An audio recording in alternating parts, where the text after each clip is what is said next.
this is an iHeart podcast. Guaranteed human. Support for the show comes from Public, the investing platform for those who take it seriously. On Public, you can build a multi-asset portfolio of stocks, bonds, options, crypto, and now generated assets, which allow you to turn any idea into an investable index with AI. It all starts with your prompt. From renewable energy companies with high free cash flow to semiconductor suppliers growing revenue over 20% year over year, you can literally type any prompt and put the AI to work. It screens thousands of stocks, builds a one-of-a-kind index, and lets you backtest it against the S&P 500. Then you can invest in a few clicks. Generated assets are like ETFs with infinite possibilities, completely customizable and based on your thesis, not someone else's. Go to public.com/podcast and earn an uncapped 1% bonus when you transfer your portfolio. That's public.com/podcast. Paid for by Public Investing. Brokerage services by Open to the Public Investing Inc. Member FINRA and SIPC. Advisory services by Public Advisors LLC, SEC registered advisor. Generated assets is an interactive analysis tool. Output is for informational purposes only and is not an investment recommendation or advice. Complete disclosures available at public.com/disclosures. Sink into affordable luxury. Anabay is the only machine-washable sofa, inside and out. With stain-resistant slip covers and a cloud-like frame duvet, everything goes right in the wash. Plus, the modular design lets you change the look of your space anytime. Visit WashableSofas.com to upgrade your home. Shop up to 60% off site-wide, with sofas starting at just $699 and a 30-day money-back guarantee. Shop now at WashableSofas.com. Offers are subject to change, and certain restrictions may apply. You're listening to a podcast, so you're doing something else too, like maybe scrolling home listings on Redfin, saving places you like without thinking you'll get them, because that's what house hunting has become. But Redfin isn't built for endless browsing. It's built to help you find and own a home. Redfin agents close twice as many deals as other agents, which means when you find a place you love, you've got a real shot at getting it. Redfin helps turn saved listings into real addresses. Get started at redfin.com. Own the dream. Hey, this is U.S. Olympic gold medalist Tara Davis-Woodhull. And I'm U.S. Paralympic gold medalist Hunter Woodhull. As athletes, our lives are about having a clear path. And a team that you can absolutely trust. So when it came to getting the best mortgage, we chose PennyMac. PennyMac is proud to be the official mortgage provider of Team USA and you. Learn more at pennymac.com. PennyMac Loan Services, LLC, Equal Housing Lender, NMLS ID 35953. Licensed by the Department of Financial Protection and Innovation under the California Residential Mortgage Lending Act. Conditions and restrictions may apply. Jesus Christ. I'm Robert Evans, host of Behind the Bastards. Apparently. Opening this podcast poorly. I'm distracted right now because there are two kittens in my house. There's two of them, and they're kittens, and they're playing. And I'm also horribly allergic to cats, but I refuse to not have them in my house. So this is going to be quite an episode, re me being allergic and then being distracted by kittens. Anyway, when I don't have a house full of kittens, this is a podcast about the very worst people in all of history. And today we're doing one of our now classic reverse episodes where somebody reads me a terrible story about a bastard. And to do that, to tell us another tale of woe and whimsy is our old friend Christopher. Christopher, how are you doing today? Doing pretty good. It's cherry season. We're doing the cherries. We're picking cherries. Oh, hell yeah. Yeah. Well, you live in the frigid Midwest, and I live in the Pacific Northwest, and we both have cherry. We're just dripping with cherries. Yeah. Which is a sign of the perfection of the cherry plant. It's a really powerful organism. Mm-hmm. Yeah, the amazing thing about cherries is I feel like a lot of different fruit plants, you get some fruit and you're like, oh, is that it? Is that all the work that I put in this year for this fruit? But fucking cherry trees, you're dripping with cherries. You get too many cherries off of any given cherry tree. And I think that's beautiful. You know what else I think is beautiful, Christopher? What do you think is beautiful, Robert? I think naming kittens is beautiful, and Sophie and I have a little bit of a disagreement here. See, I want to call them Saddam Hussein and Saddam Hussein's best friend, and Sophie says, no, that's a horrible name for two kittens. So, listeners, I guess what I'm asking you to do is find Sophie online and tell her that I'm right. Tell her that I've picked the proper name. I told you to name them Sophie and Sophie. I mean, they Sophie, that's a ridiculous name for a cat. both is Sophie. both Saddam Hussein and Saddam Hussein's best friend. Good cat names. Both options are dictators. Yeah, that is true. I will say the double Sophie has the advantage of the fact that the cats are indistinguishable. Thank They are indistinguishable. You cannot tell the difference between them. They both look exactly the same. Little black cats. I also little feel baby like black I've cats. earned the right to be, I've put in the time. Like, I feel like at least one should be named Sophie. Well, we'll think about this. I like the idea of a stranger comes over to my house and the cat does something bad and I shout, Saddam Hussein's best friend! Get down from there!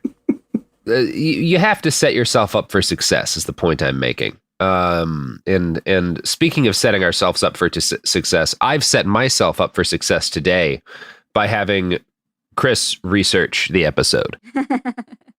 So the subject of today's episode is the 2008 Tainted Milk Scandal. And this is going to be a fun one. Oh, hell yeah. Yeah, this is an exciting I love episode. A good Tainted Milk Scandal. Yeah. Oh my God. Are a lot of babies going to die? Are we talking like serious dead baby territory here? Okay, so we'll put this at the beginning. I shouldn't have asked that way. That's a horrible way to ask if a bunch of babies died. Yeah, so the number of babies who are poisoned is extremely high. The death toll is not as high as you would think from the sheer number of babies who are poisoned, but it is a very large number of poisoned babies. I mean, that sounds like the best case scenario is horrible thing happens. Not a lot of babies die, but we have a horrible thing to discuss. This job has broken my brain, Chris. Just fundamentally destroyed me as an empathetic human being. Let's start the show. I'm excited to learn about the spoiled milk scandal. And I'm sure that it was caused by people acting responsibly in just a freak accident that could never have been predicted or prevented. We will see about that. So in 1956, the Chinese Communist Party's cadre in Hubei founded a dairy company called the Three Deer Company. Well, okay, and where's like Hubei? Hubei is Hubei. Okay. Don't worry. You got to be real basic with me because I don't know much at all about Chinese geography. Yeah. So this is the province that Wuhan is in. Oh, okay. So like south, right? It's like kind of in the middle. Oh, okay. I thought Wuhan was. See again, not a Chinese geography knower. This is all useful. South, okay. It's like kind of. It's in the like middle sort of it's in like the middle of the east of the country. The middle of so Chinese St. Louis is kind of what you're telling me right now. Yeah. Geographically, I assume there's an arch. All right, so they make this milk company. Yeah, and for most of what's either called sort of the socialist period or the Mao period, lasting from CCP taking power in 1949 to Deng Xiaoping taking power in 1979. Three Deers it's a relatively sleepy and sort of minor like dairy farm and like what's really a minor agriculture industry. China does not have a lot of milk. Like people don't drink cow milk a lot in most of this period. This is a state-owned industry, and this means that it's given production targets by the state, and it largely meets those targets. And in return, the workers who work there get assigned these work points that they get resources for them out of the allotment. Now, as the social system starts to fall apart, the relative sort of status of the three-year company starts to change. Now, the social system... And when you say the social system... Okay, you're explaining this. All right, good. Well, yeah. I can go into a bit more. So yeah, the socialist system, it goes through a lot of changes, but the basic principle of it is that, like, there's no market, right? There's no market. Nobody's selling anything. There's... Yeah. Sometimes the national government, but mostly local government set these production targets, and the sort of state-owned companies or the labor brigades in rural areas like work to, so you get a production target, you get assigned to do it, and you make as much as like you have to hit the production target, and you get assigned resources based on how much you can produce. And this sort of works okay for like part of the 1950s. But then there's a great leap forward, and you get the Cultural Revolution, and that just sort of knocks whatever legs are like left out of the system. And by the 1970s, basically the entire country and the entire economic system is just being held together by the military. And this is sort of a catastrophe. Things are decaying. But what's very interesting about this is that it's not actually the famines or just like the massacres or any of the weird mango cults that like actually knock off the sort of socialist period economy. It turns out that What does it in is the socialist period's class structure. Now, socialist period economic policy basically dictates that, so you have these agricultural surpluses in the countryside. You take all that grain and you plow into urban development in the cities so that China can build this like modern industrial economy. The consequence of this is that there's basically very little or basically no investment in rural areas, which means you get this like you get this massive economic disparity between the underdeveloped and poor countryside that the state's extracting grain from, and the richer, increasingly rich cities that consume the grain. And this whole thing is made worse by what's called the hukou system, which is this like the hukou system is still in place to this day, although it's been modified somewhat. It's this internal passport where basically like where you or your family is born, you get registered to that place, and you can only get services like from basically the town or from the sort of local government that like you're registered to. And I mean, and this goes everything from like housing benefits to like social security to medical care. And, it's also has a lot to do with what kind of jobs you can get. So, if you have a hukou from an urban area, you get these very well funded sort of services and jobs in the city. But if you have a rural hukou, you're stuck with these absolute just third-rate services, there's no employment opportunities. And the other thing with this is that when the famines start, the grain goes to the cities and not the countryside. And so, this goes on for a bit, but eventually the Chinese rural workers who are doing the grain production just had enough of this shit. And they basically bring capitalism back. They've sort of slowly start to introduce basically like, so they start to bring wages back into their into the sort of labor brigades they've been working in, and then they turn these labor brigades into joint stock companies. And this is the actual beginning of sort of the return like of China to capitalism. And how do they? So, I mean, there's a couple of things that are interesting for this to me. One of them is that, like, when the USSR was kind of in its early stage, based on some long-standing, like, Marxist theories, there was a lot of distrust towards, like, rural people, towards farmers. Like, you saw that a lot in Ukraine, because they're not the proletariat, right? They're not, like, the industrial working class. And they were seen as kind of, inherently kind of more capitalistic in a lot of ways. And it kind of seems like that's what's happening here, and that's also what they're doing. Well, it's weird because so the big sort of difference between like Maoism and like the earlier sort of forms of Marxism is that Maoism is like, I mean, and this is how Mao like becomes a leader of the Communist Party, is that he's the guy who's like, we're going to organize the peasants. And so, and they have this whole thing about like the Peasant Worker Alliance or whatever, but like the people who actually put the communists in power are the peasants. They're until the period before, they're extremely popular there. But that, but they have this whole thing about how like they have this whole thing they need to do industrial development. Part of it's like, they fight the Korean War, and like the Chinese soldiers who get sent to Korea, like they don't have shoes, and and so they're not doing great. Yeah. I mean, like they have like a pretty good army, but it's like they don't have any supplies, and so there's this whole thing about we need to do industrial buildup, and that, and the fact that there's also this huge concern in the CCP that like they're going to get overthrown by urban workers, which like I mean, literally does happen in 1968 when like the party gets run out of Shanghai by like an uprising. And there's all this stuff, and so they're basically trying to like they think the peasantry is like restive enough that they can extract grain from them and put it into the countryside. Or sorry, take the grain from the countryside and put it into the cities. And the problem is that so they don't have enough. Okay, so if you need to improve agriculture, right, you need to like increase the amount of grain you can produce. And the thing is, so partially you're dealing with like Lysenkoism and all of this bunk science. But the other problem is that they don't have like modern industrial agricultural equipment. And so the problem is, in order to do that, you need like an industrial base. But the thing is, in order to build the industrial base, you need more grain. And so they have this like trap they get caught in. And the way that they sort of get out of this is that the peasants just start bringing capitalism back. And so in 1984, it's like a few years after the peasants start forming like joint stock companies and they start bringing wages back, Deng Xiaoping is just like, okay, all of this stuff that you guys are doing, I'm going to put my seal of approval on it. I'm going to put out this directive. It's like, this is all legal. You should do more of it. And, this is like why Deng gets all sort of the credit for it, because he just like puts his name on it and was like, all these economic reforms are my idea.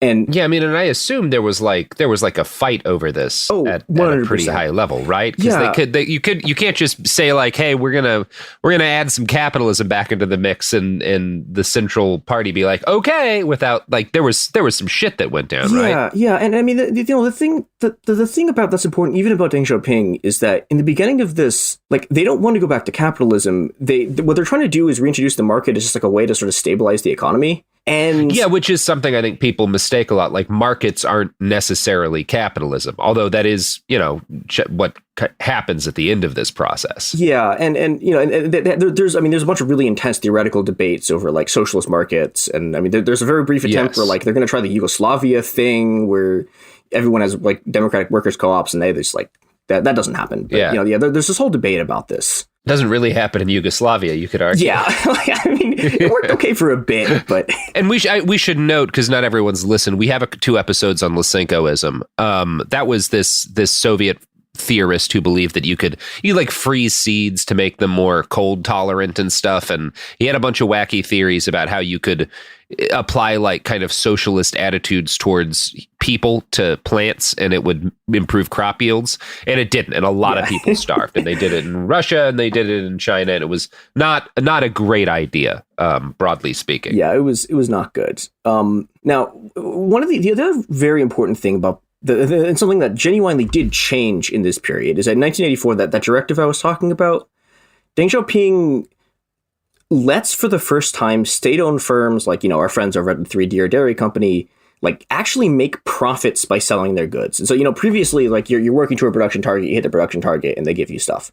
But now if you have excess production, you can sell it. And this is an enormous, I mean, this hasn't, you haven't been able to do this in China since like 1940, like 1953. It just hasn't happened. So this is the start of this whole thing where, the state-owned companies start to be, instead of like producing goods in order to produce goods, they're producing goods in order to make money. Now, our friends at Three Deer Company during this period come under new girl boss management, and under this new girl boss leadership, they start becoming they become the first large-scale powdered milk manufacturer in China. And this is important because powdered milk is how you make baby formula. And so, they go to powdered milk and they start making baby formula. But this was not enough for the ambitious new leadership at Three Deers. With this new incentive structure that has been set up, where you have an incentive to produce as much as possible and cut costs so you can make money, they start looking for ways to make production cheaper. And the solution they land on is outsourcing. Now, previously, this is going to go great. One of my favorite things is because I'm thinking we'll at some point cover like Nestle's baby formula disaster too, but the fact that they go right to outsourcing. I love when you have what are supposed to be radically different ideologies, but they start making similar decisions that lead to similar problems. Like it's just. Yeah, it's very fun. Yeah, we're going to see there's a lot of stuff that goes on here. And this is also like a huge break though with previous sort of the way the socialist like agriculture works, where if you have a dairy farm, right, you have there's a state-owned enterprise, they own the cows, they own the farms, they employ all the workers, and they like run the whole system from like farm and distribution center. And Three Deers looks at this in 1986. They start making changes, and they look at this and they go like, this is expensive. We have to actually like run the farms, and we have to pay for the cows. We have to pay wages. So instead of doing this, they go, what if we loan our cows to farmers in the countryside? And then, they have to take out... Jesus Christ. It gets better. They're sharecropping cows? Oh, yeah. So they're sharecropping cows, right? And then, so to pay off the debt they incur by buying the cow, they have to like they pay back the debt in milk. And then on top of that, they have to pay a yearly management fee in order so that they can like continue to be like debt peons who sell milk to this company. Now the other great part of this is that they're not outsourcing to like actual farms. They're outsourcing to individual farmers. And so, I mean, these people have like 2, maybe 3 cows. Most of them have 1 cow, which means that they're completely dependent on Three Deer and their middlemen because they don't have enough resources to actually, run their own operation. They only have 2 cows. And, if you only have 2 cows, you can never make enough money that you can like get even like a third or a fourth cow. So, they're stuck here working for this company, and they are in effect the first modern Chinese gig workers. Oh, Jesus Christ! Yeah, so you can see where this is going. Now this model, this gig working model, also spreads to the American dairy industry, where there's a bunch of farmers, quote unquote, who take out these like enormous loans to buy cows, and they also get caught in these debt traps. And the way this works is that by convincing these farmers that they're actually entrepreneurs, that they're small business owners and not workers, the corporations can exploit them even more than they were able to earlier by when they were just workers. And this is essentially just how capitalism works now. The celebrated anthropologist Anna Tsing wrote a very, very good article called Supply Chains and the Human Condition that talks about a lot of how the supply chain and outsourcing stuff works. And here's what she had to say about these contract growers who are the new like debt peon cow farmers in the US. Watts, another academic, concludes, contract growers thus are not independent farmers at all. They are little more than propertied laborers, employees of a corporate producers who also dominate the chicken processing industry. Yet, this little more than makes a big difference. It is not hard to understand, not hard to imagine the cultural commitment of the grower to independent landholding and, quote, a business of his own. Contract farming flourishes in the imagined difference between an employee and an entrepreneur. The contract farmer works for $5.70 an hour, $15,000 a year, even though he is a white man, because he owns his own business. Self-exploitation is essential to the cost-cutting power of the supply chain. Yeah, that sounds like some great communism to me. Yep, this just is great. Like and, Marx envisioned. Yep. Yeah, and this is the fun part about this. This is happening both in the U.S. and in China at the same time.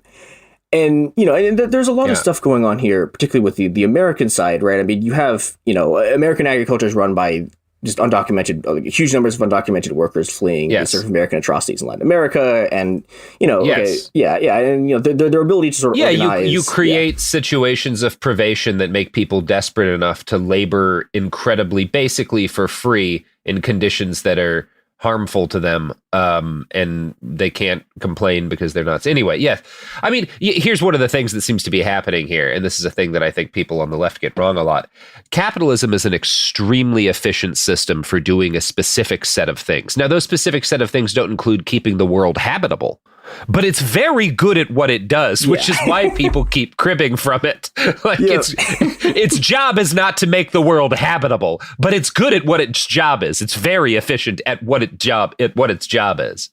Its job just has nothing to do with taking care of you. Yeah, and in fact, and this is not only is it not it's not about taking care of you. I mean, this whole thing, this is a big part of what ICE is this basically institutions of mass violence in order to keep people's like wages down. And, and what you see is interesting in the sort of the dairy industry is, okay, so agriculture corporations like see this and are like, okay, how can we convince white people to take this amount of money? And the answer they come up with is just like convince them that they're business owners. And this is this is part of a larger trend. And the larger trend here is that corporations, both in China and the US, are essentially, they're increasingly becoming middlemen. And there's a lot of different models of how this works. One example is the franchise model, which McDonald's is the most famous example of this. The way that McDonald's works is that, like, they don't make money from selling hamburgers. Like 93% of McDonald's stores are franchises. They're not run by the corporation itself. They're McDonald's owns the land that the franchise opens on, and if you pay them $500,000, they will lease it to you and give you the right to run the McDonald's, and then they'll also take royalties from you, and it's from just like extracting rent that McDonald's actually makes money. But McDonald's is somewhat interesting because it's kind of a transition phase between the earlier like corporations make things and what we're seeing now, which is corporations don't make things at all. I mean, Nike's a really good example of this. So this is Nike. Nike, located in my hometown of Portland, the company that has never done anything wrong, famously. Yes, I'm aware of Nike. Yeah, it's great. I actually eat a pair of Nike shoes every single day. It's the only source of protein in my diet. That's very impressive. Do you stew it? And I know that's the traditional Russian thing. Yeah, I watched that documentary where Werner Herzog eats his shoes, and I decided this is how I want to live my life. But leather shoes are for peasants, so I'm going to go with the much healthier various Nike materials, which is the soles of small children in the global South.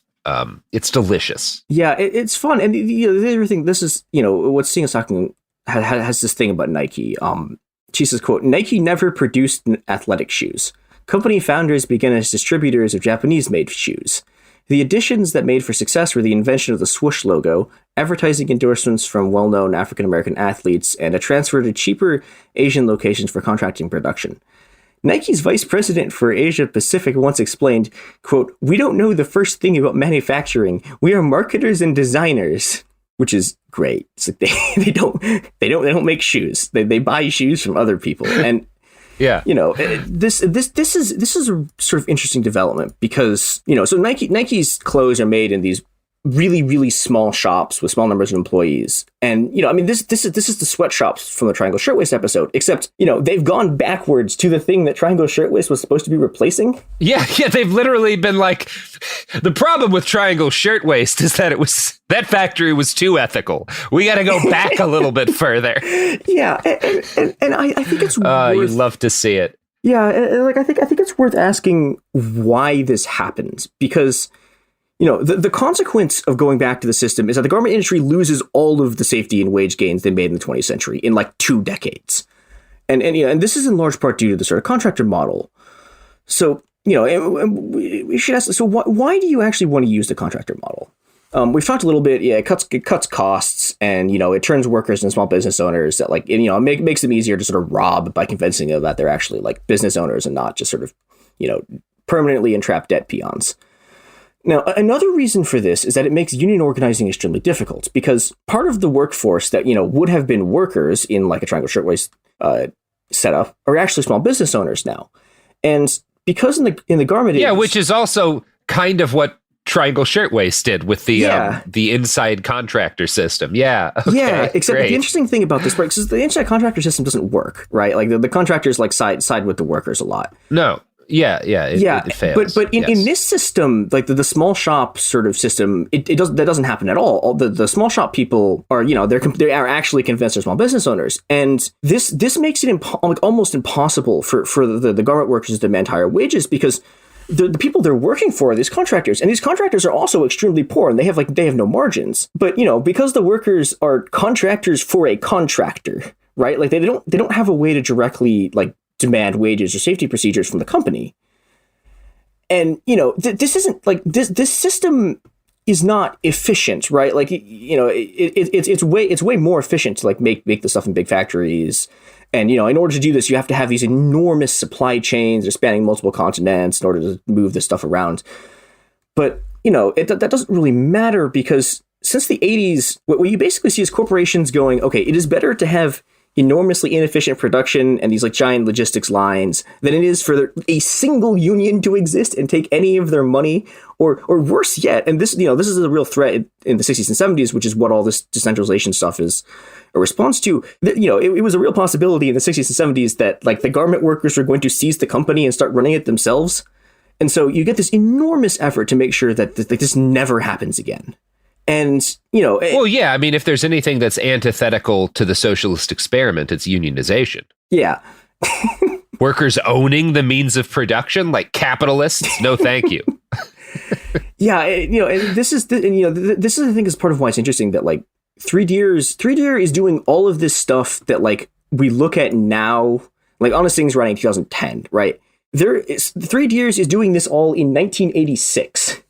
And this is, we talked about this earlier, but again, the people inside the Chinese Communist Party didn't want to go back to capitalism. They really didn't like capitalism, and it just didn't matter. Within 2 years of them saying, okay, state-owned industries can make money now, right? Within 2 years, the state-owned industries reinvented debt peonage, and and there's another interesting aspect of this, which is that so 3 Deer is not just a state-owned industry; they're also a co-op.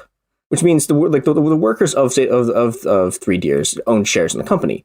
And, you would think that the combination of this is a state-owned industry in a country that is still technically communist, combined with, led by a woman, you would think all three of these things would in some way make any of this better. But no, it turns out that the incentives run exactly the other way. And so, if you have the state-owned firm is trying to cut costs because they're only giving a limited amount of money by the state, they're trying to cut costs, so the outsourcing saves them money. And then the interesting thing about the co-op part is the co-op part feeds into this because, if you're a member of the co-op, right, the less members of the co-op like there are, the more your shares are worth. And so they have this incentive to make sure that as much of the work as possible is being done by contractors, because the contractors aren't like members of the co-op. And so this leads...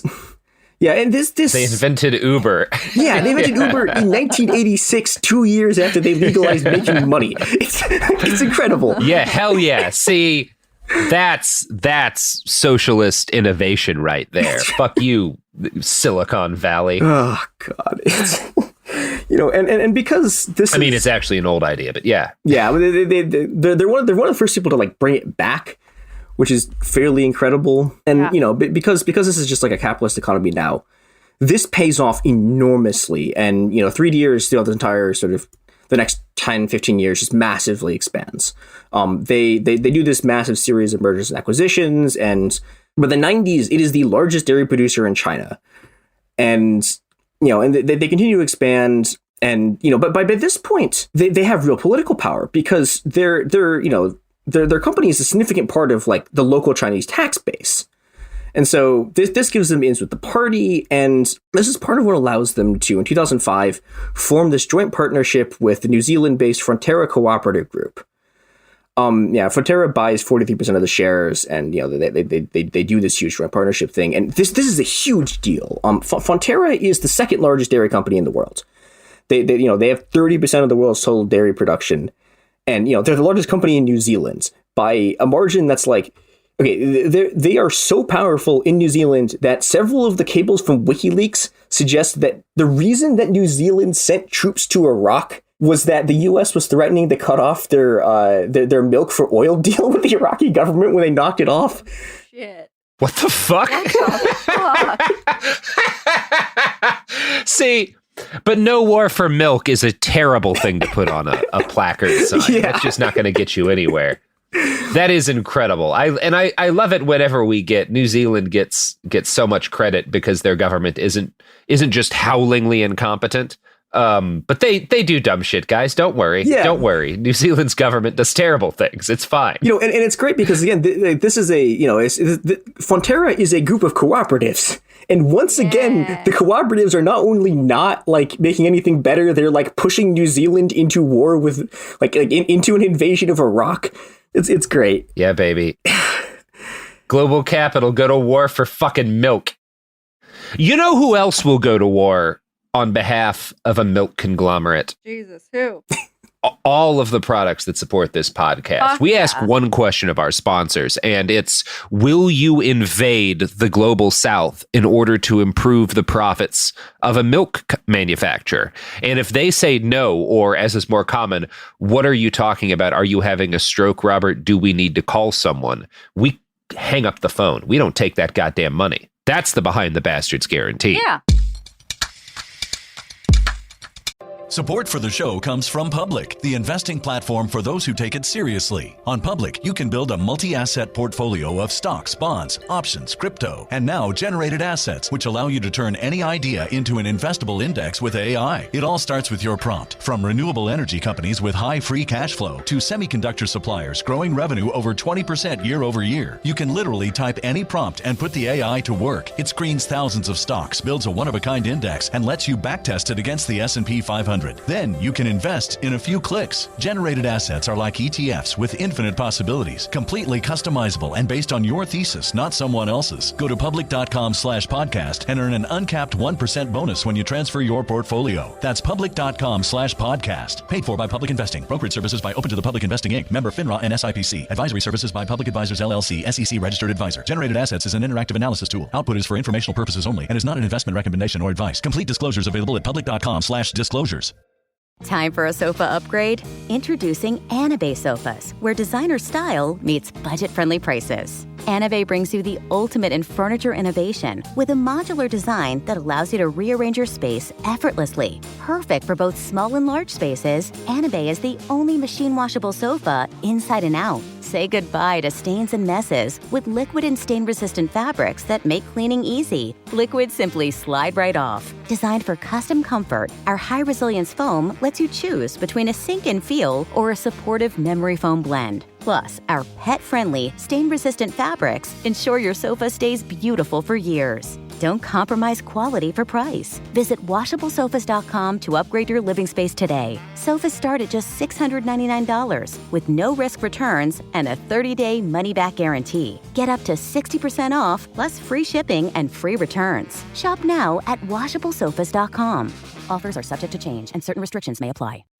Hey, this is U.S. Olympic gold medalist Tara Davis-Woodhull. And I'm U.S. Paralympic gold medalist Hunter Woodhull. As athletes, our lives are about having a clear path. And a team that you can absolutely trust. So when it came to getting the best mortgage, we chose PennyMac. PennyMac is proud to be the official mortgage provider of Team USA and you. Learn more at pennymac.com. PennyMac Loan Services, LLC, Equal Housing Lender, NMLS ID 35953. Licensed by the Department of Financial Protection and Innovation under the California Residential Mortgage Lending Act. Conditions and restrictions may apply. Let's talk about modern home shopping. It's sort of become a fun side hobby, right? Scrolling listings at night, dreaming about kitchens you've never seen, or backyards you haven't even stepped foot in, all from the comfort of pretty much anywhere. Redfin knows a lot of people like you want to own, but are stuck in this browsing mode loop. That's where Redfin flips the script. With listings that update within minutes and tours you can book right from the Redfin app, you can see your dream home the moment it appears. Now, liking a listing is easy, but actually landing it, that's where Redfin comes in. Redfin has over 2,200 agents with local expertise. And Redfin agents close twice as many deals as other agents. That means they want to help you win, not just window shop. Redfin is built to help you go from just looking to wait, this could actually be home. So become the newest neighbor on the block. Visit redfin.com to start finding and start owning. That's redfin.com. We're back, and Sophie just admitted that as a capitalist pig dog, she is wearing a Nike shirt. I am. Shamefully. I mean, it was a gift, but that's not an excuse. I still wear it. Mm-hmm. See, Sophie, I'm a monster. That is something. I know, you're a monster. You're a monster. Unlike me, who is just surrounded by products of the international arms industry, which is completely non-problematic and has never been involved in anything unethical. I'm simply just... That's what everyone says about the global arms trade. LeBron, Ethics. Gotta represent LeBron James. Mm-hmm. And I'm representing a lot of unsettling companies. Okay, let's get back to the show. Chris, we're talking about milk. Yeah, so we're... Which is also a thing you can buy and support the global arms trade, apparently. It's great. No matter what you buy, all the money goes to the arms trade. You can't not feed money back into the global arms trade. That's capitalism, baby. It all winds up making guns somehow. Also, the fun part of this is that Frontera is going to come out looking like the better party in this deal at the end of this, which is a... You can tell the story is going well when the people who are slightly more responsible are the people who sent troops to Iraq. It's great. Now, Frontera partners with 3 Deers under the assumption that, China's largest dairy company will be selling products that are, of quality and thus wouldn't get into, trouble. But, even... Yeah, you're not gonna... Yeah, they're the largest dairy company in China. What could possibly be going wrong? But, even before 2005, there were signs that Frontera should have been concerned.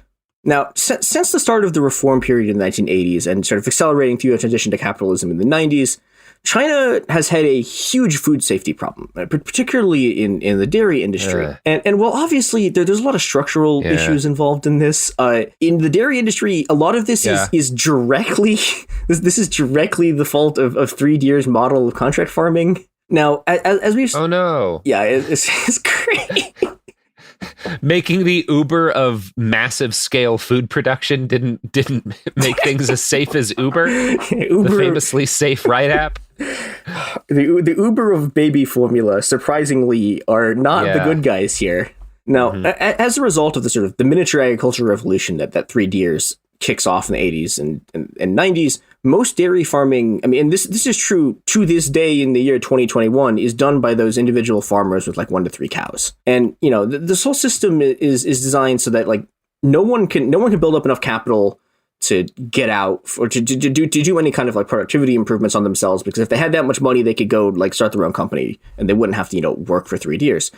And the other thing about the contract model is it means that no one is investing, because these cows are owned and maintained by these farmers. Yeah. No one's investing in any sort of technological improvements. And, because all the farmers are, at best you're broke and at worst you're hopelessly in debt. They don't have money to buy good land. They're using essentially the land left over from the old land reform allotments. And this means that, this is some of the worst agricultural land in China that they're raising these cows on. I mean, okay, it's the worst agricultural land that you can raise a cow on, and it's not literally desert or like the top of a mountain. And so, this means that the cows aren't very healthy, and the milk they produce is pretty low quality. Now, higher quality milk with more protein in it sells for more money because, you can use it to make baby formula. And this means that there's an enormous incentive for farmers, middlemen, and the dairy companies to fake the protein content of their milk to make it look higher than it actually is. How do you...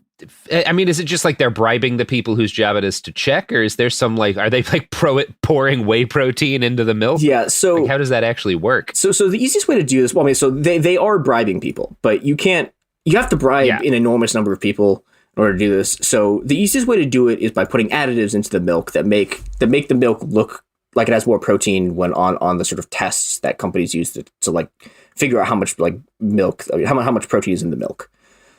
And this is where the middlemen come in. And, so the middlemen are people who they buy the milk from the farmers and sell it to the dairy companies. Now, you might be wondering, again, the companies sold them these cows, right?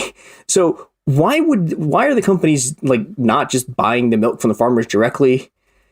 And the answer for that, there's 3 reasons. The first is that the dairy companies, running through these middlemen means they don't have to spend the money running their own logistics network to, buy and then move supplies of milk around.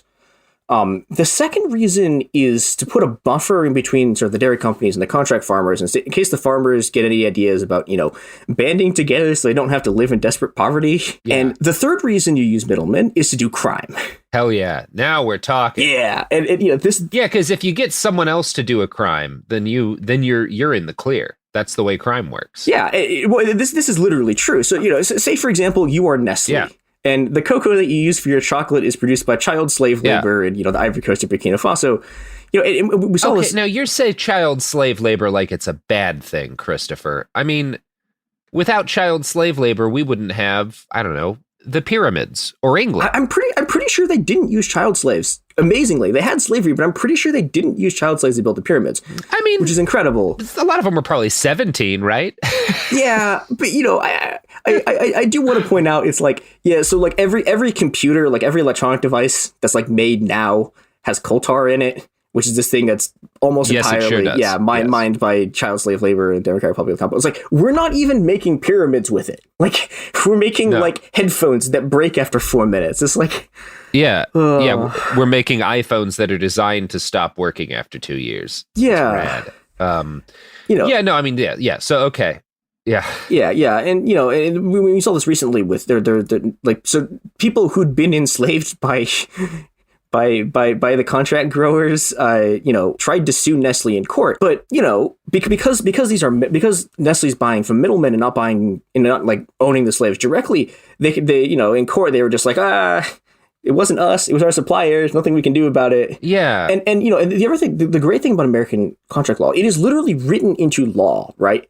It's there's great examples in California, but it's written into law, the American corporate law, that if you are a contractor, right, for a company, and the deals you sign that involves you becoming a contractor makes it so that if you do slavery, you have to claim in court that it was you and not the company above you, which it's great. That's rad. Yeah, and that's fun. Yeah, you love to see it. Yeah, okay. it's great, and because Nestle's production is set up exactly the same way as Three Deers is.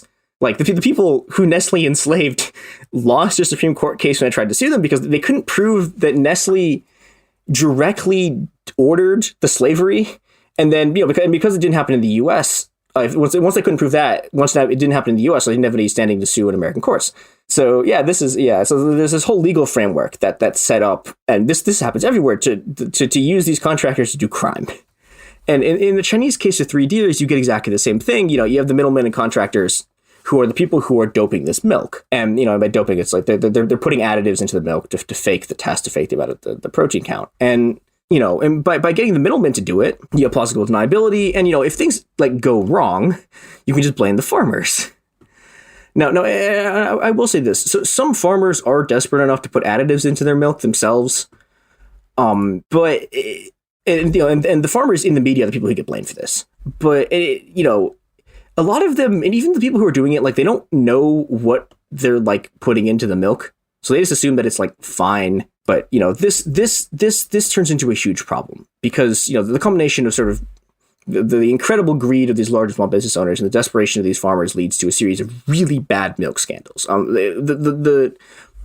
of the more famous instances, and like the worst instance, I think, was the fake milk scandal in 2004, where a bunch of just fake baby powder was made with regular milk and not, like high protein milk, was sold to a bunch of extremely poor rural farmers. And the result of this is that 50 babies die from malnutrition because, the milk didn't give the nutrients that they needed. And so they starved. Right. And that's what babies do when you don't feed them.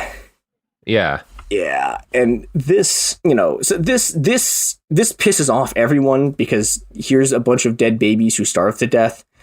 And there's a huge crackdown, and a bunch of people, including party officials, get arrested. And, the result of this is there's a whole series of these very high-profile attempts by the party to get the problem of food safety and fake food and fake drugs under control.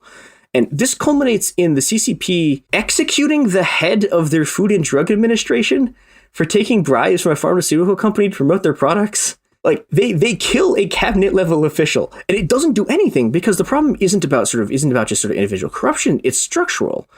And, and this is sort of a structural problem with capitalism. Like, the cheapest and easiest way to make money is just to scam people. And, it's always the best way to make money. Yeah. We have seen this. This is one of the running themes of Behind the Bastards is get rich, scam people. And, cutting corners and even just like making fake stuff doesn't work. Makes you an incredible amount of money. And, the longer you can keep the scam going, the better off you are. And, this is the way the incentive structure works everywhere. The only reason that food safety is as good as it is in like Europe is that, food safety was a key demand of sort of the workers movement and progressive reformers who were able to get these food safety regulations put in place. But, and I can't emphasize this enough. And don't worry, folks, they're dismantling it. Don't worry. They'll get rid of those food safety regulations in Europe, here, everywhere. Don't worry, people. Yeah, well, soon you will be free to eat poison. Oh, don't worry. Europeans also eat poison. Even the controls they put in place, like, don't work all that well. So, for example, like in France, there's this massive scandal in the 80s and 90s where it's revealed the Socialist Party had been sending blood drawn from prisoners with HIV and hepatitis and selling it to Bayer Pharmaceuticals so that Bayer could make a drug for hemophiliacs with it. And so, you love to see it. God damn, that's good. That's what people come to Behind the Bastards for. Is the French Socialist Party selling HIV tainted blood to big pharma from prisoners. And then I think this has like a reverberating scandals because the British government like knows that this drug is poisoned and gives it to people anyways. It's great. Course. Yeah, and and this is the sort of last part of the incentive structure at play with unsafe food and drugs, which is state officials trying to make money for themselves and their political clients.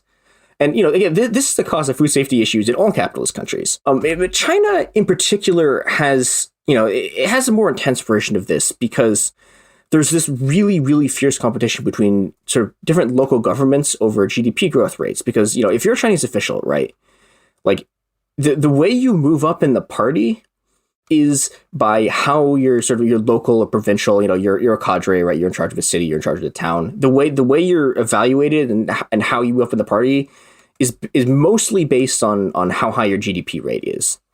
Now, this means that, if you think very socialist. Yeah, it's great. It's incredible.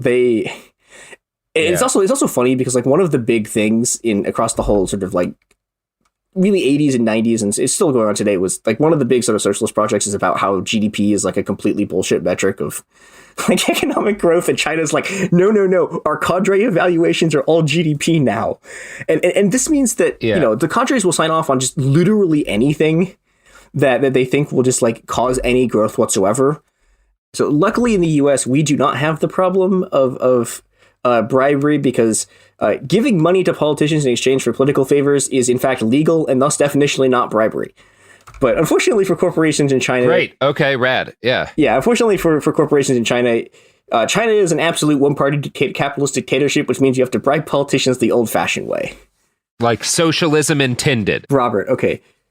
Do you know who won't bribe Chinese regulators in order to poison their milk? I mean, definitely not our sponsors, because they are actively bribing Chinese regulators as we speak. Regulators of all nations, we only go with the wokest corporations. So they'll bribe Chinese regulators, they'll bribe Zimbabwean regulators, they'll bribe regulators from Latin America, they'll bribe regulators from anywhere in the world. That's the behind the bastards guarantee. Everyone's getting bribed. Here's ads.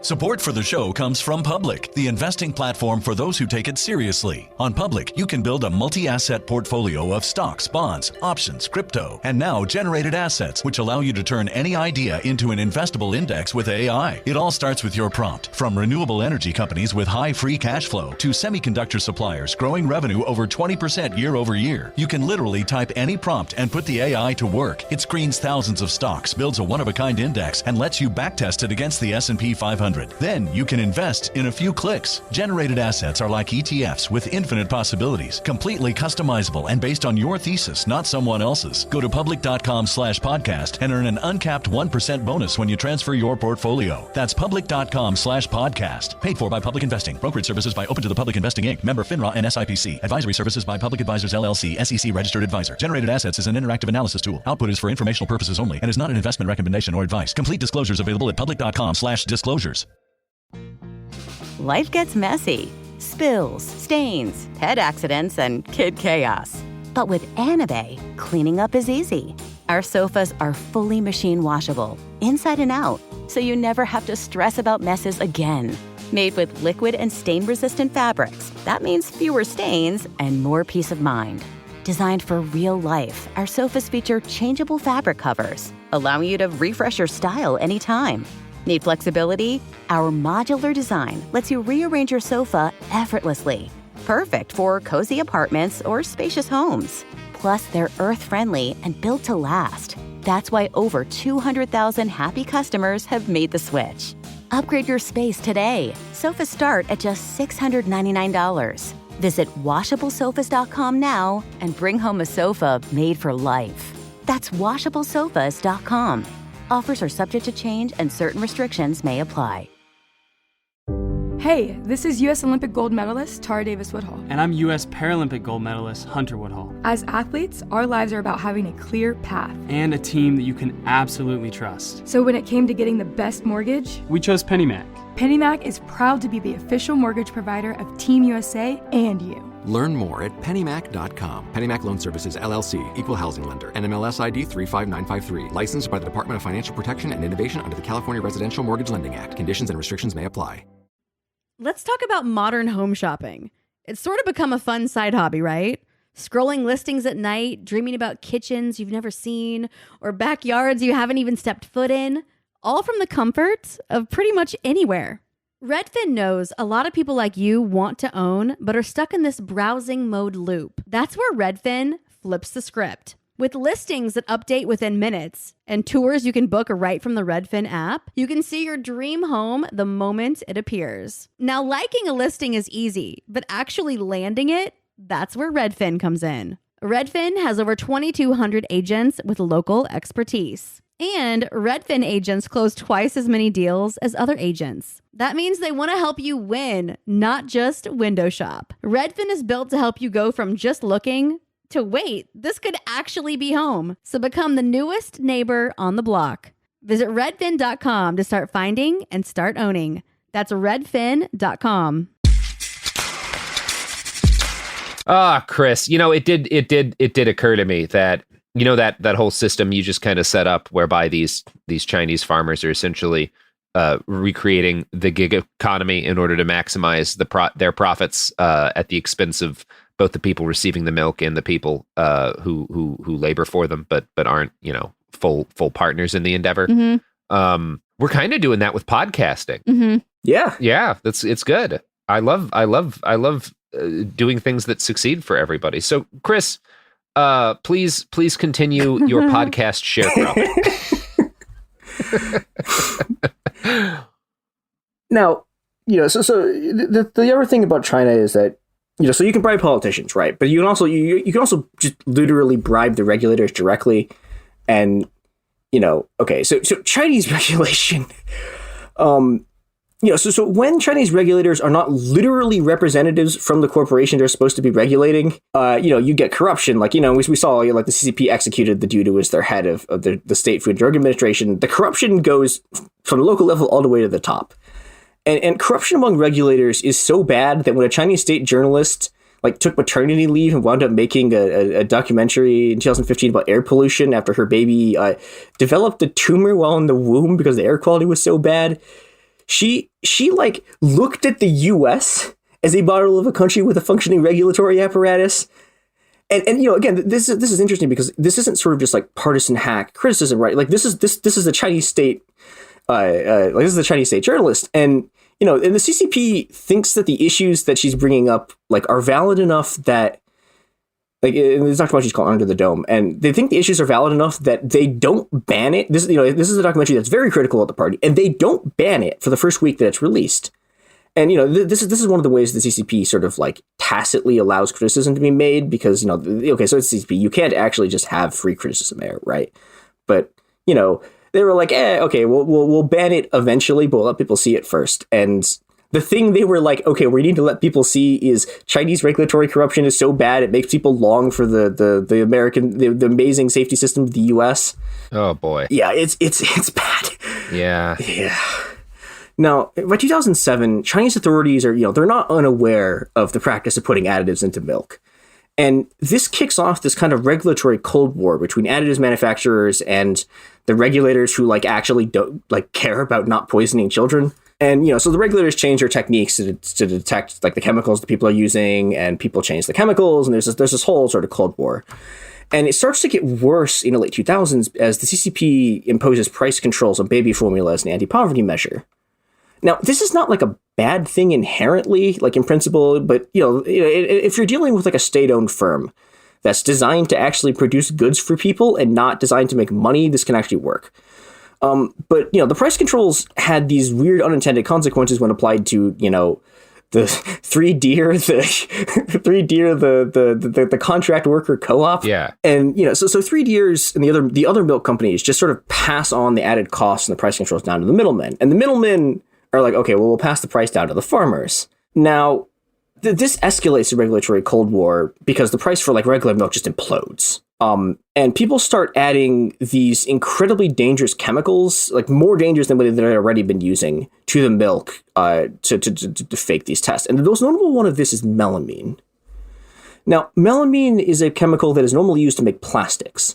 It's common in, So that sounds like something babies need a lot of. Yeah. Because babies are basically mostly plastic. Yeah, it's completely healthy. It's that's why you let them eat dishes, or when the baby starts chomping on a countertop, it's we got to get the melamine. You got to let them eat this countertop. They got to get that melamine. Yeah, absolutely. That's why I feed babies nothing but pure plastic. When I filter out, I get one of those facial scrubbers with the little microbeads, and I filter out those microbeads, and I just funnel it right into the baby's mouth, and that keeps them healthy. It's super toxic though, Yeah. But babies are mostly poisoned by weight, right? Yeah. I like babies. Yeah. So, oh boy. So, unfortunately for people who like babies, melamine. So, if you ingest it, it causes you to develop kidney stones. Oh Jesus! Yeah. And baby. So babies are getting kidney stones. Oh, that's so mean. I hate that. Yeah. So much. So. But on the other hand, it's really, unless you're specifically looking for it, it's extremely hard to detect because basically what it does, so the like more refined protein tests are like testing for level of nitrogen in it, because the level of nitrogen in the thing tells you how much protein there is. And this thing like boosts the level of nitrogen. And so, you know, when people start getting desperate, they're like, screw it, we'll put plastic into this, we'll put this chemical. And, you know, this stuff starts getting put in milk all across China in order to pass off like shitty milk as like high quality baby formula milk. But it's really just causing baby kidney stones. Yeah. That's dark. I don't like that at all. Yeah, it's going to get worse. I mean, the good news is that when you get kidney stones, doctors tend to advise, like beer is often advised because it helps you pass them. So really, we just need to start getting those babies beer, and the problem solves. Just mix beer in with the milk. Do a milk beer bong for the babies, and then the babies get nutrition, and they pass the kidney stones, and everyone's happy. Right? No. I can't think of a problem with that. Let's continue. No. Oh God! So in November 2007, a man named Wong buys some 3-year baby formula for his young daughter. Now he holds on to this to the formula until early 2008, but when he starts using it, he quickly realizes there's something wrong with his daughter. It becomes incredibly painful for her to go to the bathroom, and her urine has these weird particles in it. And eventually, he figures out the thing that's causing it is the powdered milk. So you know he makes what's the normal assumption if you buy something in China and it makes you sick is that it's fake. Yeah. So he calls 3Deer's service hotline to confirm that the milk is fake. And, so some time goes by, and in late February, they're sort of like doing bureaucratic stuff. In late February, he sends them some of the packages that he has left. And they confirm, surprisingly, the packages are not fake, they're real. And they tell Wong to send the rest of the packages like to the company. Right. Now, Wong should have been one of the big heroes of this story because he tells him to fuck off. Because he's like, okay, I want an actual examination of like what made my baby like sick. And so he goes to his local consumer association to demand one. The problem is that the inspection to figure out what's wrong with his milk costs a third of the average salary of a Chinese worker. And 3Deers refuses to pay for it. So he spends the entire month, he can't, like he literally doesn't have the money for it. So he spends the entire month of 2008 trying to fight his way through this just absolute bureaucratic nightmare, trying to figure out what's happening to his daughter. And it comes to nothing. Now, Wong is interesting. He actually posts about this online, and the thread very quickly gets locked, but he becomes the first documented case of poisoning from 3Deer's powdered milk. Now, well, Wong is fighting this case. There is a massive earthquake in China that kills almost 90,000 people. Jesus fucking Christ. Yeah. Wow. And he quickly realizes that 3Deers is sending the survivors free baby formula. And at this point, he gets because nothing goes with your family being wiped out by a natural disaster like kidney stones. Yeah, it's great. And so he goes up the chain of command to try to stop it, and he gets nowhere. And his case gets completely ignored.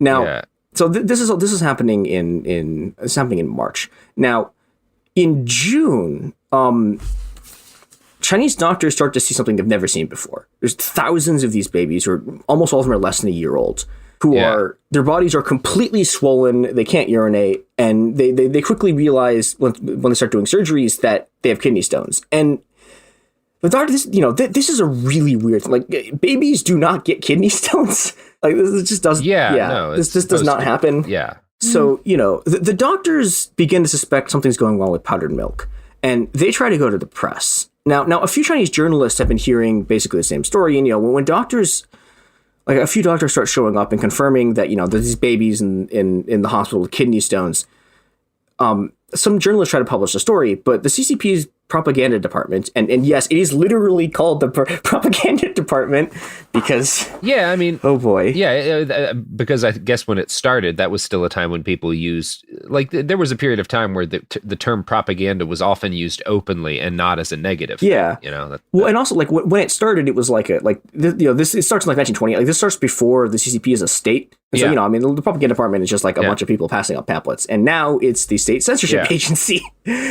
Now, and the reason they kill this story in large part is because of the 2008 Beijing Olympics. Now, I don't know how many other people remember the 2008 Olympics, but that was the first Olympics I ever watched. And it was just an enormous, just this huge deal for the Chinese government. Yeah. Yeah. And a lot of this is, so China's and it only freaked been out a bunch of, I mean, like a lot of American conservatives got real racist and scared about China because all the people drumming and stuff. Yeah. Yeah. Yeah. And, it turns into this whole media debacle. And, Part of what's happening, so China's only been in the World Trade Organization for like 7 years, right? And that was their sort of acceptance back into like the liberal community of states or whatever after Tiananmen, which, actually, this is sort of, this is one of the other weird things about history. So China was actually like pretty popular in the US, like through most of the 80s because they've been in, like an American ally in the Cold War. And, this is why I think it's, I'm pretty sure in Red Dawn, it's like the two countries that are left are China and the US who are like fighting the Soviets.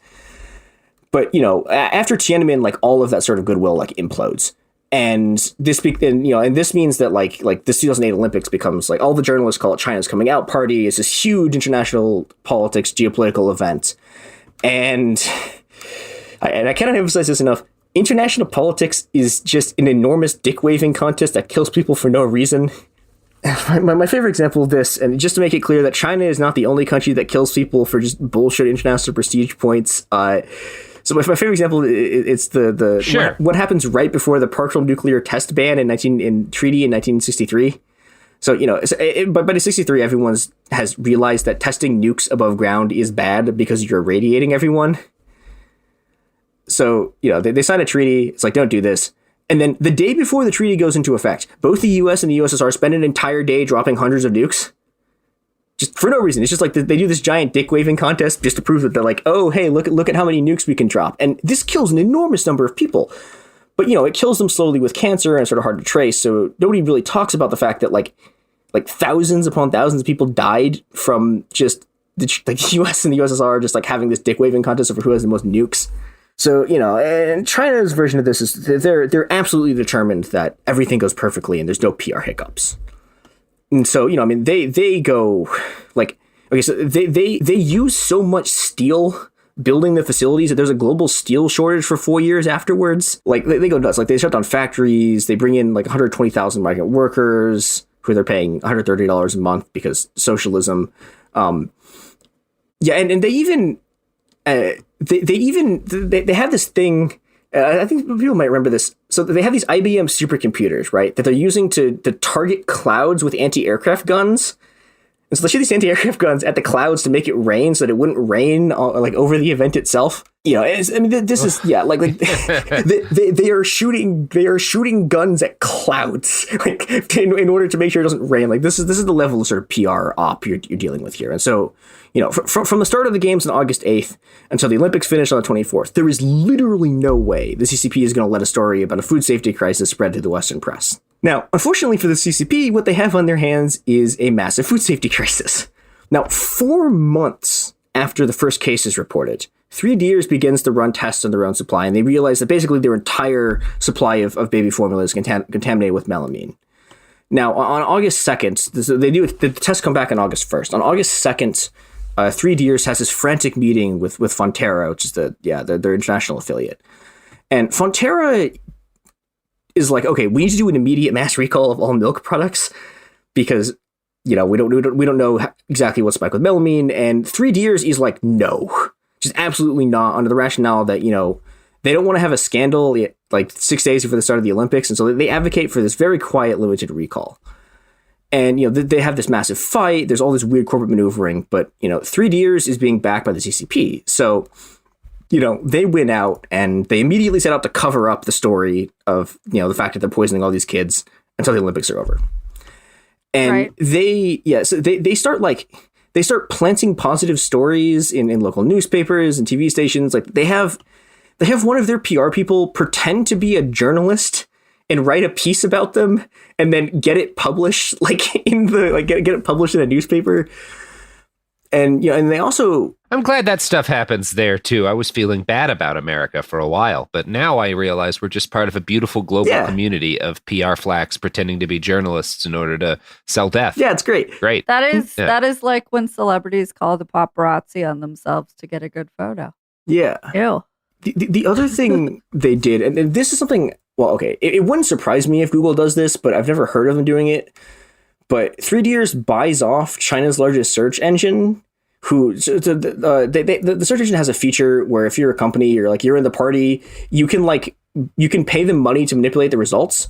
And so they pay this money, and the search engine ensures that like if you search for melamine or sick babies, it won't get linked back to Frontera. And this sort of media blackout works.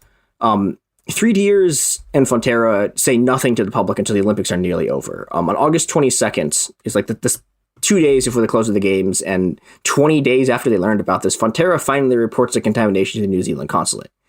And then the New Zealand consulate continues to sit on it until after the games are over because they don't want to damage relations with China. And it's not until September 8th that Helen Clark, the Prime Minister of New Zealand, formally and openly reports the contamination to the Chinese government. Now, I'm emphasizing the date so much because every single day that they delay means another day where thousands of babies are drinking poison and are permanently damaging their kidneys trying to piss out kidney stones. And the results of the delay, again, this is the first case is reported in February. The Chinese government finally reacts in September. And the result of this is that 300,000 babies get sick, 50,000 are hospitalized, and 6 children die. And I want to read this quote from the South China Morning Post so you can get a sense of the effect that this had. Holding her 10-month-old son in her arms at Beijing's Children's Hospital, Zhao Shuping cries as she tells how angry and shocked she is to learn that the milk powder her son has been drinking could kill him. I couldn't fall asleep last night, she says. I feel so bad for having fed my baby toxic milk powder since the day he was born. Living on the mainland, we sort of know that our food is always contaminated. But doing this to a vulnerable baby, the greedy businessmen are shameless. Yeah, people are incredibly pissed off. And, you know, the moment that the cat's out of the bag, the CCP starts, you know, they bring all their guns to bear on the crisis, and their investigations quickly discover that it's not just 3Ders. 22 other milk companies have melamine in their milk. And, you know, between 3Ders and the 22 other companies, that is almost the entirety of China's dairy industry. And, you know, that represents by any reasonable standard a systemic crisis. Now, the CCP's reaction to this was to execute 2 dairy farmers and 1 manufacturer of melamine powder, and put 9 more people, including the now peak girl boss head of 3Ders, in prison. And they fired a lot of the local cadre that had been involved in the cover-up, and they fine the companies a little bit. And so they pay the kids who get kidney stones like $290, and then if you get more sick than that, you get $4,000, and if you die, they'll give you $29,000. Which, well, hey, that's a pretty. I mean, shit. Yeah, but the thing is, who wouldn't want to die for that kind of money? You know, I've heard of worse payouts than that, but, you know, the problem is that, like, nothing fundamentally changes about, like, the structure of the dairy market. And people get extremely pissed about this because, you know, this is a scandal that affects almost the entire Chinese dairy industry, and 12 total people get prosecuted for it. And so, you know, the prevailing wisdom in China becomes that, like, the CCP found a few convenient fall guys and are just, you know, trying to sweep everything else under the rug. Wow. Yeah, it's bad. That's depressing, honestly. Yeah. You know, the result of this is that... I mean, some people wound up in prison. Yeah, and the CCP passes a bunch of food safety laws, but, you know, this doesn't help. Like, it doesn't solve the problem. And so, you know, trust in the Chinese dairy market just implodes. And I mean, people to this day still do not trust Chinese milk products, like in China, from, you know, partially from the memory of the 300,000 babies with kidney stones, and partially because this stuff keeps happening. I mean, there hasn't been anything worse than the melamine crisis, like, thank God, since then. But, you know, like last year, there was another fake milk scandal, and 5 kids got rickets from malnutrition. And so, you know, people are extremely skeptical of Chinese milk brands. Now, the one exception... Yeah, that I would be too. Yeah, it makes sense, right? There's one interesting exception to this.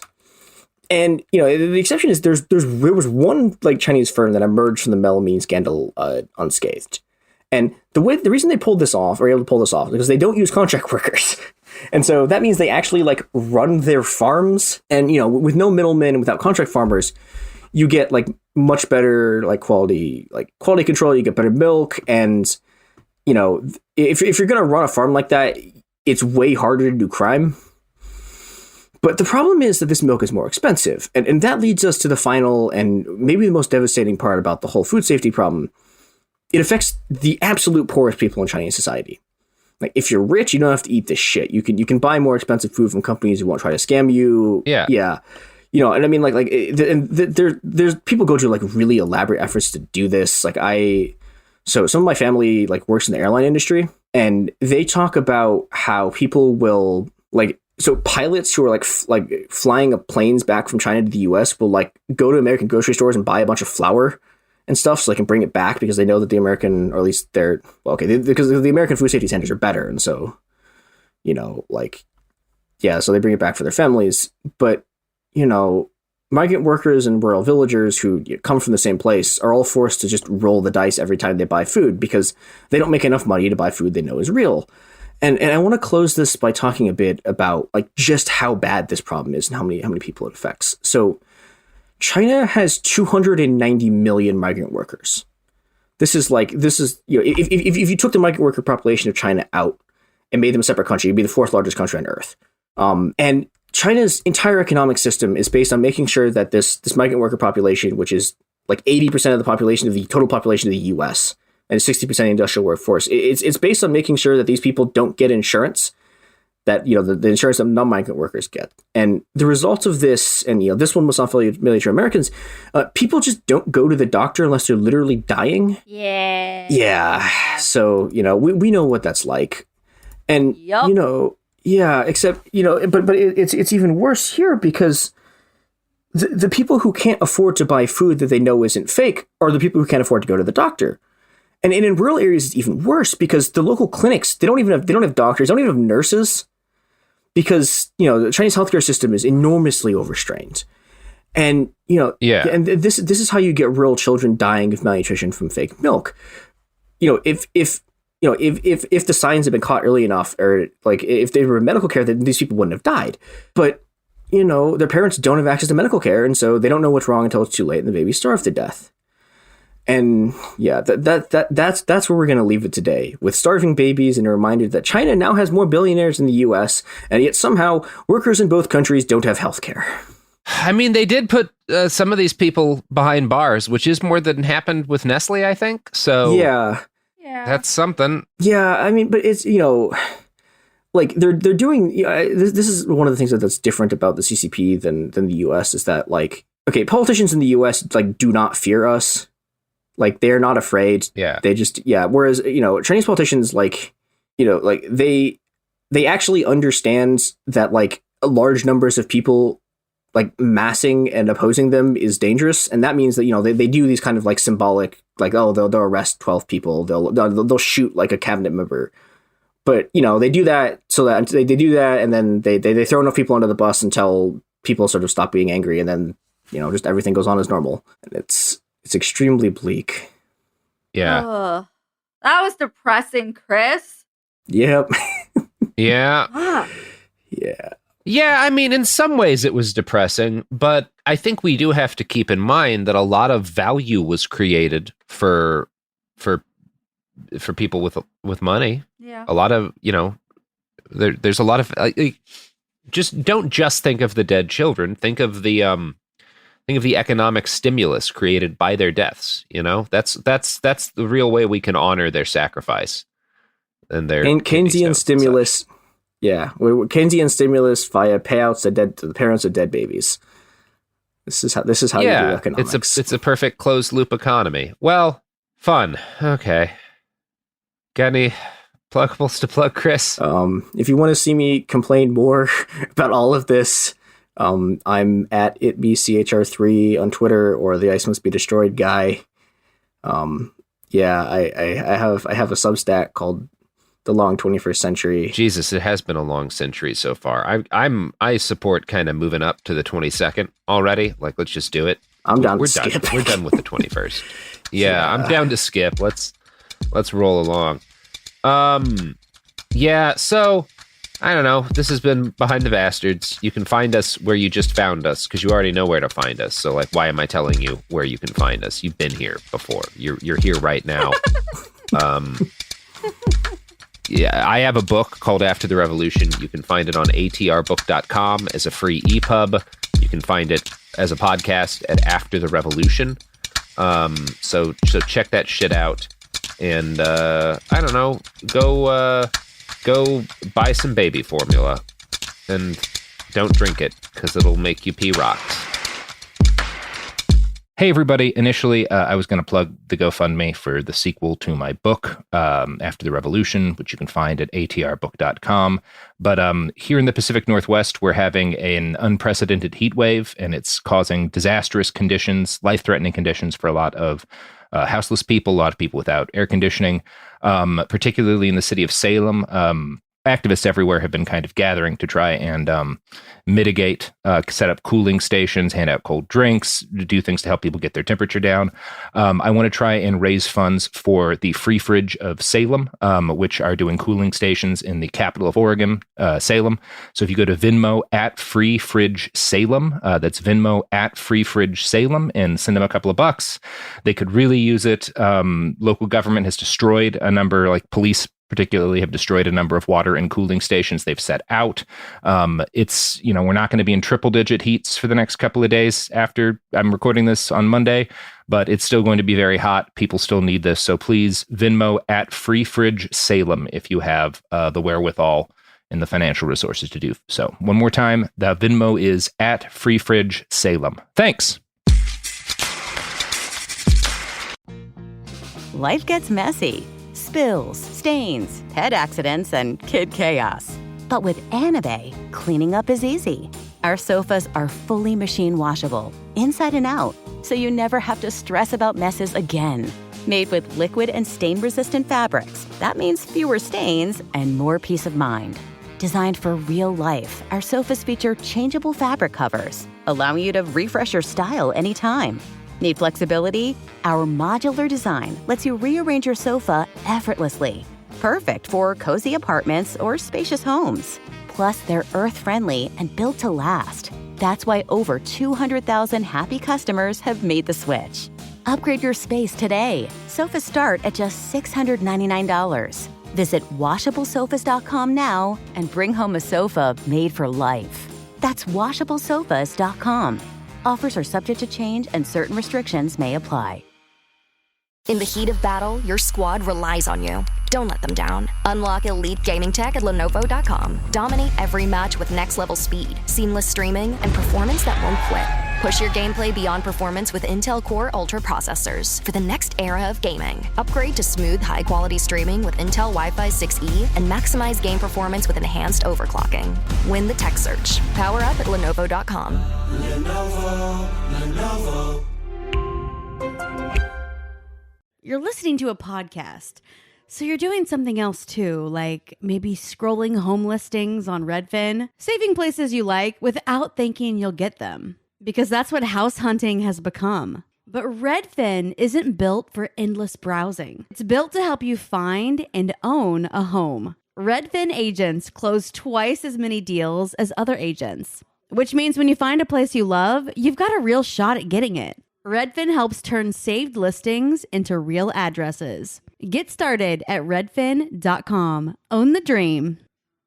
This is Bethany Frankel from Just Be with Bethany Frankel. Most dog food is marketing, not nutrition. That is why Biggie and Smalls eat just food for dogs, real 100% human-grade food with ingredients I actually recognize. And yes, I do see the difference. Better digestion, healthier skin, more energy, dogs that feel better, my babies. If you've been on the fence about switching, stop overthinking it. What's more important than your furry babies and their health? Go to justfoodfordogs.com right now and get 50% off your first box. No code needed. Just try it. This is an iHeart podcast. Guaranteed human.